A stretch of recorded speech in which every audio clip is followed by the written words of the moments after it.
Frères et sœurs, bonjour et bon dimanche. Bienvenue à ce nouveau rendez-vous de lumière et joie. Aujourd'hui, 19 mars 2023, nous célébrons le 4e dimanche du temps de carême de l'année liturgique A. Avant d'entrer dans la méditation des textes de ce dimanche, j'aimerais très rapidement présenter le lien entre les 5 premiers dimanches du temps de carême. Au premier dimanche, nous avons été conduits au désert, où Jésus, face à Satan, face au tentateur, a manifesté sa divinité. Après le désert, nous avons été conduits lors du 2e dimanche à la montagne de la transfiguration, où le Père a manifesté la gloire de Jésus-Christ en le présentant comme le Fils bien-aimé que nous devons écouter devant les témoins de l'Église naissante, mais aussi de la première alliance, notamment Moïse et Élie. Au 3e dimanche, le dimanche dernier, nous avons été conduits au puits, où Jésus, dans le dialogue avec la Samaritaine, nous a révélé qu'il était l'eau vive et que la nouvelle adoration se devrait désormais faire en esprit et en vérité. Aujourd'hui, 4e dimanche, nous sommes appelés à méditer sur l'épisode de l'aveugle né, où Jésus nous révèle une fois de plus qu'il est le Fils de Dieu, le Fils de l'homme, le Messie, qui vient donner la lumière au monde. Le 5e dimanche nous présentera Jésus avec l'épisode de Lazare, l'épisode de la résurrection de Lazare. Là encore, Jésus se présente comme celui qui nous donne la vie. Frères et sœurs, le temps de carême, c'est le temps où Jésus nous est révélé, où Jésus se révèle comme Fils de Dieu, comme eau vive, comme lumière du monde, comme résurrection et vie. Entrons maintenant dans la méditation des textes de ce dimanche. Ce dimanche, j'aimerais parcourir avec vous un cheminement de 4 étapes. D'abord, la première étape, les textes de ce dimanche nous renvoient à la création, à l'événement de la création. Au sein de l'évangile de ce dimanche, nous avons l'illumination de l'aveugle né, une situation de déficience invincible. L'aveugle vit dans les ténèbres, il ne connaît pas la lumière, et de surcroît il est mendiant, il ne donne pas, il est celui qui attend, qui reçoit. Il est dans une position permanente de recevoir. Il est aveugle dès l'origine. C'est l'image de l'homme. L'homme est aveugle dès l'origine. Il lui faut une lumière. Il voit les apparences, mais il ne voit pas le cœur des choses. Il ne voit pas l'essence des choses, ni le sens des choses. Il vit dans le chaos comme à l'origine de la création. L'intervention de Jésus est une intervention créatrice. Jésus apporte une nouvelle création. L'aveugle est recouvert de ténèbres comme à la Genèse. Jésus vient recréer l'homme à travers la salive et la poussière. La salive peut être vue sous 3 angles. D'abord, dans sa propriété médicinale, la salive soigne. Le geste de Jésus devient un geste qui guérit du mal pour manifester la gloire de Dieu. Mais aussi, la salive a une valeur négative. Elle est signe d'insulte. Ainsi, le geste de Jésus peut exprimer une certaine absurdité, exprimant le chaos, l'informité aux origines du monde. Un geste si brutal, un geste si méchant devient le geste par lequel Jésus manifeste la gloire de Dieu. Enfin, pour nous montrer que même un geste dans le dénuement, dans l'indigence, dans la pauvreté, Jésus peut manifester la gloire du Père.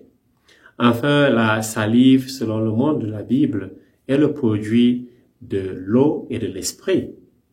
Et c'est cette eau et cet esprit mélangés à la poussière, à la terre, qui donne la boue. Et le geste de guérison de Jésus renvoie alors à la création du monde et à la création de l'homme. Jésus recrée cet aveugle. Jésus veut recréer chacun d'entre nous. L'aveugle naît de nouveau en recevant la lumière. En Jésus, comme dit Saint Paul dans la 2e lecture, autrefois vous étiez ténèbres, Maintenant, dans le Seigneur, vous êtes lumière. Jésus dit à l'aveugle né, réveille-toi, ô toi qui dors, relève-toi d'entre les morts, relève-toi de ta cécité, et moi, le Christ, je t'illuminerai. Aujourd'hui, Jésus vient aussi nous relever de nos sommeils, de nos torpeurs, de nos ténèbres, pour nous illuminer, pour nous donner la vie, pour nous recréer. Deuxième étape de notre parcours, la personne de Jésus. Dans les textes de ce dimanche, qui est Jésus? Mais qui est ce Jésus qui redonne la vue et redonne la vie? Jésus est le Fils de l'homme. Il est l'homme qui redonne la beauté au monde. Celui dont parle Samuel dans la première lecture. Le garçon roux, avec de beaux yeux, qui était beau. Dans le récit de la création, chaque jour, Dieu contemplait la bonté et la beauté de son œuvre. Le texte sacré nous dit, tout était bon. Ou alors, tout était même très bon. Jésus vient donner cette bonté et cette beauté à chacun d'entre nous, car il a reçu l'onction du Père. Cette beauté qui est traduite par l'expression œuvre, gloire. Les œuvres de Dieu sont belles. Jésus est la beauté du monde. Il est la lumière du monde. Et Jésus vient manifester cette beauté. Il vient révéler cette gloire en nous redonnant la vue, en nous redonnant la lumière. Aussi longtemps que je suis dans le monde, je suis la lumière du monde. Et l'aveugle né dira de Jésus, jamais encore. On avait entendu dire que quelqu'un ait ouvert les yeux à un aveugle de naissance. Si lui n'était pas de Dieu, il ne pourrait rien faire. Jésus est de Dieu. Il veut que nous soyons nous aussi de Dieu. Il est le bon berger qui nous conduit sur le juste chemin, non pas comme les pharisiens qui conduisent sur le chemin de la cécité, sur le chemin des ténèbres. Jésus, le bon berger, nous conduit sur le chemin où nous sommes victorieux des ravins de la mort, où il prépare une table pour nous et nous donne une coupe débordante et répand le parfum sur nos têtes et nous donne la grâce et le bonheur d'habiter la maison de Dieu. Jésus veut nous voir pour nous redonner la vue, pour nous redonner la vie. Son regard est un regard divin, un regard qui transfigure. Par exemple, Jésus ne voit pas le péché en l'homme, mais il voit la gloire et l'œuvre de Dieu. Quand il voit Lévi, il ne voit pas le publicain, mais il voit le malade qui a besoin de guérison et qui deviendra un signe de compassion et d'amour. Quand il rencontre la Samaritaine, il ne voit pas l'infidèle de Marie, mais la nouvelle fiancée pour Dieu. Jésus a notre regard sur moi, il a notre regard sur toi. Il a un regard positif, un regard d'amour, un regard de beauté, un regard de bonté. Jésus veut nous instruire à avoir aussi ce regard, un regard qui voit la perle dans l'huître, qui voit le diamant dans le charbon, qui voit la statue dans le marbre, qui voit le fertilisant dans le fumier, un regard qui voit un missionnaire dans un aveugle né, un regard qui voit le miracle, où les pharisiens, eux, voient le scandale. Frères et sœurs, troisième étape de notre parcours, la lumière, l'eau et la vie. Ces trois éléments servent à recouvrir la vue pour voir Dieu, pour reconnaître Dieu, pour dire, l'homme qu'on appelle Jésus a fait de la boue, il me l'a appliqué sur les yeux et il m'a dit, va à Siloé et lave-toi. Je suis donc allé, je me suis lavé, alors j'ai vu. Les lectures de chaque dimanche de carême sont un itinéraire vers le baptême où nous retrouvons les signes de l'eau, de la lumière et de la vie. C'est pourquoi, au bout de cet itinéraire, les catéchumènes recevront le sacrement de baptême, de confirmation et de première communion. Cet itinéraire n'est pas seulement fait pour les catéchumènes, frères et sœurs, mais aussi il est fait pour tous les chrétiens qui doivent bénéficier de cette eau, de cette lumière et de cette vie. Tous les chrétiens doivent revivre leur vocation baptismale.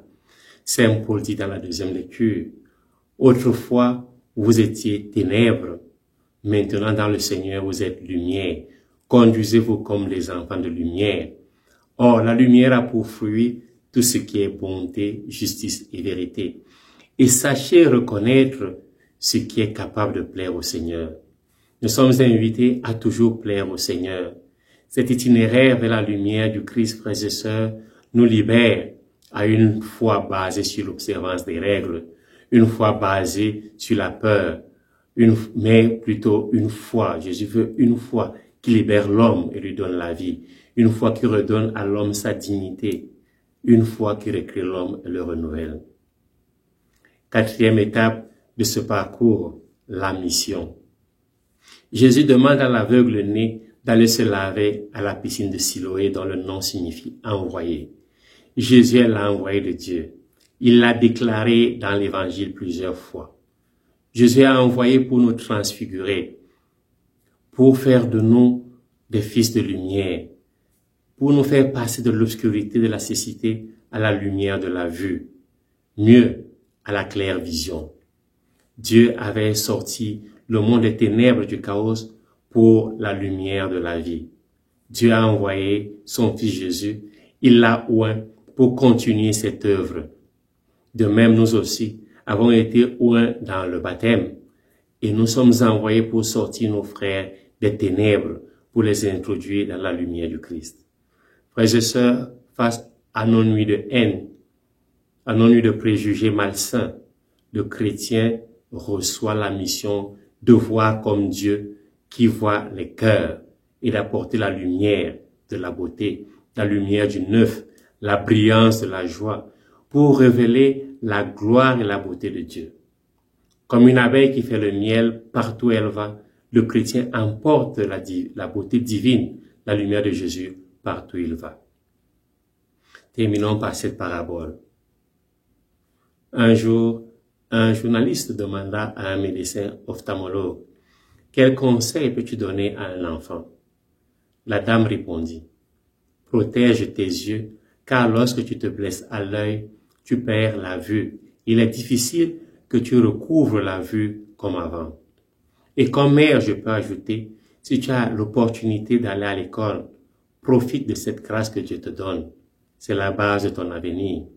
De plus, tout ce que tu peux faire aujourd'hui, fais-le maintenant, car tu ne connais pas les plans que la divine providence a pour toi. » Frères et sœurs, nous devons protéger les yeux de notre âme pour pouvoir voir comme Dieu, qui voit le cœur et non pas les apparences comme les hommes. Avoir le regard de Dieu, c'est avoir un regard qui transforme le chaos en vie. C'est avoir un regard qui transforme le mal en bien, la tristesse en joie, l'obscurité de la cécité en lumière, le lait en beau. C'est avoir un regard qui voit la statue dans le bois, l'or qui est dans la boue.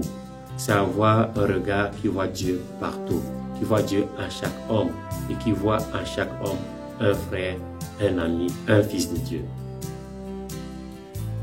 Bon dimanche et que Dieu vous bénisse.